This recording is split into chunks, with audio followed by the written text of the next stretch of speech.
¿Protege Dios a la humanidad?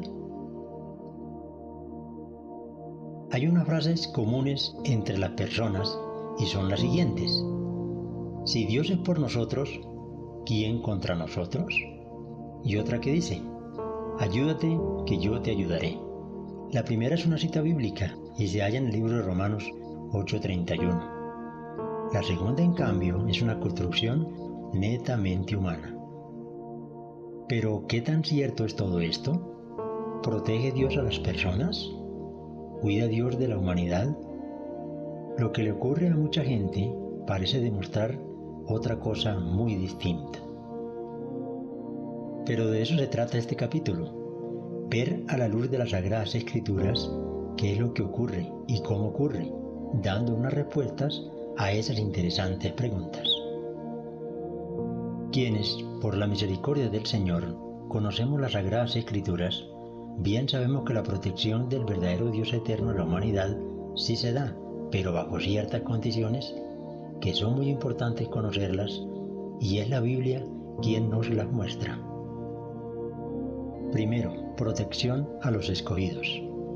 Al hablar de escogidos por Dios, tenemos que saber también dos cosas. ¿A quiénes se refiere? Se refiere a los elegidos, que son el pueblo de Israel y los discípulos de Jesucristo. B. ¿Cuáles son las pruebas que se aportan?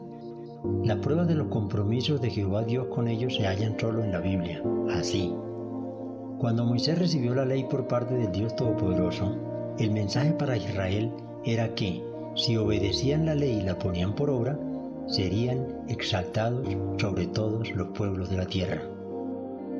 Cuando Josué fue encargado para reemplazar a Moisés, le hizo también la siguiente advertencia y promesa. Mira que te mando que te fuerces y seas valiente, no temas ni desmayes, porque Jehová tu Dios estará contigo donde quiera que vayas. Deuteronomio 28:1, Josué 1:9. Cuando el Señor Jesús iba a regresar al cielo, les dijo a los apóstoles que Él estaría con ellos y con todos sus discípulos hasta el fin de los días. En la oración de Jesús al Padre, pide por todos los que han de creer en Él por la palabra de ellos y de todos sus seguidores. Las circunstancias que le ocurren a los que han aceptado y entregado su vida a Cristo están todas bajo el control del Señor. De ahí porque la Escritura también dice que para los que aman a Dios, todo les funciona para bien. Pero esto no es para todos, es solo para aquellos que aman a Dios. ¿Ama de verdad al verdadero Dios para esperar que esa palabra se cumpla en usted? Se debe saber que cuando la Biblia habla de amar a Dios, es recíproco. No se puede decir que se ama a Dios sin conocer a Jesucristo y su palabra. ¿Dios protege o guarda a las personas? Claro que sí, pero a quienes se acercan a Él cuando lo llama y le obedecen. Mas a todos los que lo recibieron, a quienes creen en su nombre, le dio potestad de ser hechos hijos de Dios. En paz me acostaré y asimismo dormiré, porque solo tú, Jehová, me haces vivir confiado. Se avergonzarán y se turbarán mucho todos mis enemigos, se volverán y serán avergonzados de repente. Aderezas mesa delante de mí en presencia de mis angustiadores, unge mi cabeza con aceite, mi copa está rebosando. Jehová es mi luz y mi salvación, ¿de quién temeré? Jehová es la fortaleza de mi vida, ¿de quién he de atemorizarme? Cuando se juntaron contra mí los malignos, mis angustiadores y mis enemigos para comer mis carnes, ellos tropezaron y cayeron. Aunque un ejército acampe contra mí, no temerá mi corazón. Aunque contra mí se levante guerra, yo estaré confiado. Busqué a Jehová y Él me oyó y me libró de todos mis temores. Este pobre clamó y lo oyó Jehová y lo libró de todas sus angustias.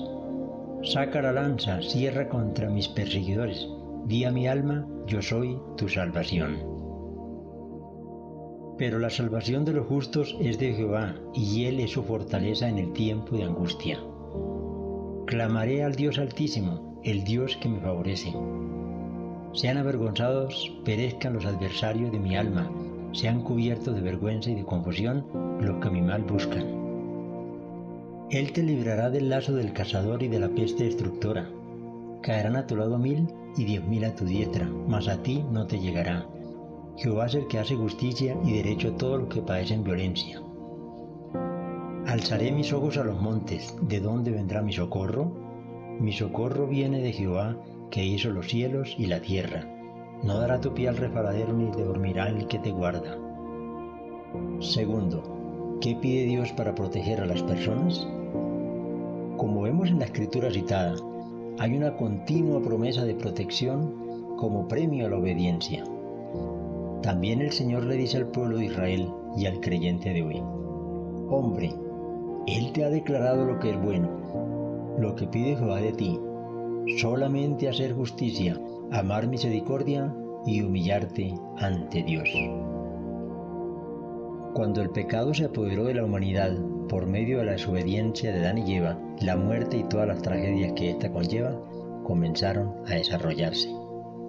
A través de la Biblia entendemos que el Señor guardó muchas veces a quienes transitaban en sus caminos, haciendo lo que Él les pedía.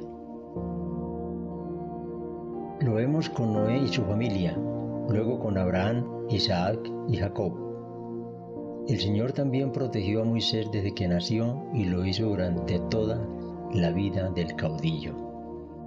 La promesa de Jehová Dios para el pueblo de Israel cuando los sacó de la esclavitud egipcia para llevarlos a la tierra prometida era que vencerían a todos los enemigos, siempre y cuando cumplieran sus mandatos, parte de los cuales eran la obediencia y la confianza en Él y no en otros dioses.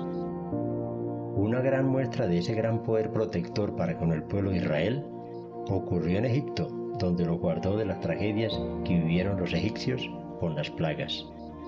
Incluso cuando la muerte se paseó por la tierra, aquella noche trágica, víspera de la Pascua, no tocó sus casas, mientras que las familias egipcias lloraban a sus primogénitos. ¿Cómo lo hizo? La sangre de un inocente cordero teñía los dinteles de las puertas y el ángel destructor ya sabía que allí no debía entrar. Ese cordero y esa sangre representaban a Jesús y su sacrificio futuro. Luego evitó que cayeran en manos del faraón y su ejército cuando huían en el desierto por medio de una columna de fuego y después en el Mar Rojo. Según la Escritura, esa protección se dio de una manera tan sobrenatural que la arqueología sigue encontrando pruebas de tan magno acto. El rey Salomón, durante su reinado, edificó unas torres como señales, las cuales duraron muchos años. Sin embargo, durante el camino esa protección también se convirtió en castigo cuando algunos cayeron en terribles pecados. Los casos más trágicos fueron por la construcción del becerro de oro, por la rebelión de Coré y las fornicaciones con las moabitas. Cuando los israelitas llegaron a los dominios del rey Balac, este contrató al profeta Balaam para que los maldijera. A cambio de esto, solo obtuvieron bendiciones, porque Dios transformó la mentalidad del profeta para proteger a su pueblo, dando a todos una gran enseñanza. Luego vino también una serie de batallas donde los israelitas vencían fácilmente a sus enemigos. ¿Por qué? Por la protección de Dios a su pueblo, como se los había prometido. La toma de Jericó es uno de los hechos bíblicos que incomoda mucho a los críticos. El ejército israelita solo tuvo que dar una vuelta alrededor de la ciudad durante 7 días. El día séptimo, dar 7 vueltas, luego tocar las bocinas y gritar para que las gruesas murallas se derrumbaran.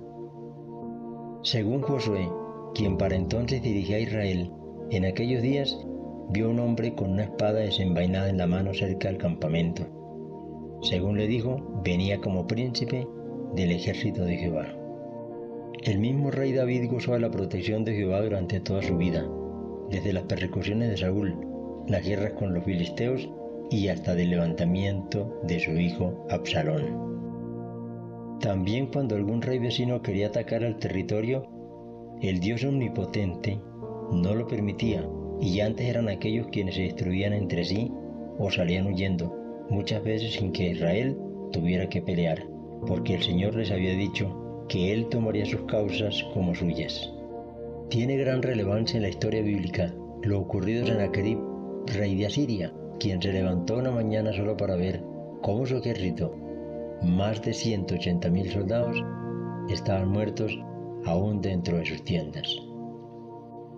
El Señor había enviado un ángel exterminador aquella noche fatal, la víspera de un ataque que el osado rey preparaba contra Jerusalén.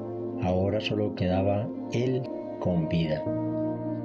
El apóstol Pedro fue sacado de la cárcel por un ángel, antes que Herodes lo ejecutara, como había hecho ya con Jacobo. Cuando Pablo y Silas estaban presos en Filipo por causa de la palabra, el Señor produjo un terremoto mientras ellos cantaban alabanzas y las cadenas se rompieron, quedando ellos libres. Aunque no escaparon, este hecho sí fue de gran testimonio para mucha gente. Incluso el mismo carcelero, quien se quería suicidar, se convirtió al Señor Jesucristo con toda su familia. La Escritura nos enseña que esa protección es tanto para ataque de hombres como también del mismo maligno. Ella dice que él no puede tocar a los que Dios protege. Para el caso de Israel, todo esto ocurría cuando obedecían y confiaban en él, porque ya era muy distinto si se dejaban vencer por el pecado, donde entonces el mismo Dios les decía que los entregaría en manos de sus enemigos. El Señor les advertía primero, pero ellos se burlaban de sus mensajeros hasta que ya no había remedio. Esto ocurrió muchas veces, pero el caso más trascendental fue cuando permitió que Nabucodonosor invadiera Judá, destruyera Jerusalén y llevara cautivo al pueblo de Israel. Tercero, ¿qué ocurre con los demás? ¿Alguna vez los protege? Dado que Dios está por encima de todo, Él ha distribuido algo que forma parte de su naturaleza, como es el amor por sus criaturas. Obsérvese bien, por todas sus criaturas. Ese amor lo demuestra con lo que se llama misericordia, que también se conoce como benevolencia, benignidad, bondad, compasión y gracia. Estos son favores gratuitos que Dios les concede a todos los hombres sin que ellos lo merezcan o hagan algo para obtenerlos. Son favores inmerecidos. En el Salmo 33:5 dice que de la misericordia de Jehová está llena la tierra, y en Daniel 9:9 también afirma que de él es tener misericordia. Por esa razón, la misma salvación, el regalo más grande, es dada no por obras, sino por pura misericordia. Dios en la persona de Jesús siempre era movido a misericordia, como en el caso del leproso que le pidió ser limpio de su enfermedad. Esto para Dios es muy importante, por tanto promete a los misericordiosos que alcanzarán misericordia. Por la misericordia de Dios cualquiera puede ser protegido, pero esto no dura mucho, por eso cada día son nuevas. La Biblia dice que tan grande es su clemencia y misericordia para con los pecadores, que Dios se hace lento para la ira. Pero cuando el hombre insiste en permanecer en el pecado y no se aparta, ya no alcanza misericordia, sino que le da lugar al maligno y se hace cada vez más su esclavo, porque quien practica el pecado según la Escritura es del maligno, y si es de él lo reclama como suyo. La Escritura también enseña que se debe resistir al maligno para que huya de nosotros, pero el pecador hace todo lo contrario. Antes se siente orgulloso de practicar el pecado. Es allí donde el enemigo se aprovecha, porque él fue a matar, robar y destruir. Conclusión: todo ser humano puede argumentar que es amigo de Dios, que camina con él, que es hijo de Dios, que Dios lo oye, que Dios le habla, pero como vemos en la Escritura, no son así tales cosas. Es cierto que muchas personas tienen esos privilegios, pero es de acuerdo a la palabra. Vosotros sois mis amigos si hacéis lo que yo os mando, dijo el Señor. Bajo la misericordia de Dios, un pecador puede ser protegido, porque ella está para todos, y la tierra está llena de ella. Pero siendo un esclavo del pecado, y por consiguiente del maligno, la misericordia puede dejar de funcionar. El amo de ese esclavo lo tomará para sí, porque eso es lo que él mismo ha escogido. La palabra en Salmos 34:6 nos enseña que la ira del Señor está contra los que hacen mal. También en Romanos 1:18 nos recuerda que la ira de Dios se revela desde el cielo contra toda impiedad e injusticia de los hombres. Esto nos da a entender que nadie se saldrá con la suya ante el Señor soberano, porque Él no puede ser burlado. Lo que el hombre siembra, eso recoge. Aunque Él haga llover para buenos y malos y el sol alumbre para todos, también le podrá ocurrir un verano a alguien. Si bajo la misericordia no hay cambio de conducta, solo queda la exposición al juicio.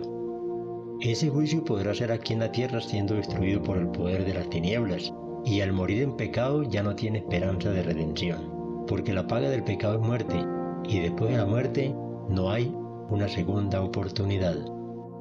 De ahí porque quienes conocemos a Cristo y su palabra, ya no creemos en las misas o rezos por los difuntos, no importa quiénes sean, ya nada se puede hacer por quien muere en pecado. Creer eso es permanecer engañado por la oscuridad. Morir en pecado y luego querer y esperar para que desde aquí se arreglen esos asuntos externos es como derramar un líquido sobre la tierra y tratar de recogerlo después completo, o que las maletas que se quedaron del vuelo se le puedan llevar al avión en la mitad del camino. Por la infinita misericordia, Dios el Señor puede proteger en esta vida a una persona aunque sea la más grande pecadora y salvarla, pero ya nada podrá hacer por él, si ese fue el camino que escogió, el del pecado, porque como la paga del pecado es muerte, ya no lo podrá librar de la condenación, porque esa fue su decisión en medio de su mal llamada libertad.